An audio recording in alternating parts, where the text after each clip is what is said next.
Good morning, காலை வணக்கம் எல்லாருக்குமே. எல்லாம் எப்படி இருக்கீங்க? நானும் ரொம்ப ரொம்ப நல்லா இருக்கேன்.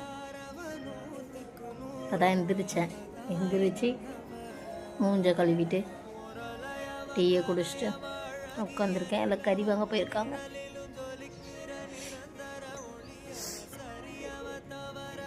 ஞாயிற்றுக்கிழமை நாள் கூட ஃப்ரீயாகவே இருக்க முடியாது. கறியாக்குன்னு கேட்குறாங்க. என்னதான் பண்ணுறது? வேலைக்கு போயிட்டு அதாவது வேலை செய்கிறோம், வீட்டில் அதாலும் வேலை செய்கிறோம். எவ்வளோ பேர் இப்படி இருக்கீங்களோ தெரியல உலகத்துலேயே. போங்க. டயர்டாக இருக்குது, சத்தியமாக பயங்கரமாக டயர்டாக இருக்குது. வெளியவே சொல்ல முடியல. சொன்னாலையும் டயர்டாக இருக்கான்னு சொன்னாலையும் டயர்டாக இருக்கா அப்படிம்பாங்க. டயர்டு இல்லைனாலையும் உனக்கு என்ன வேலை அப்படிம்பாங்க. உலகத்தில் என்ன சொன்னாலும் பிரச்சனை தான்.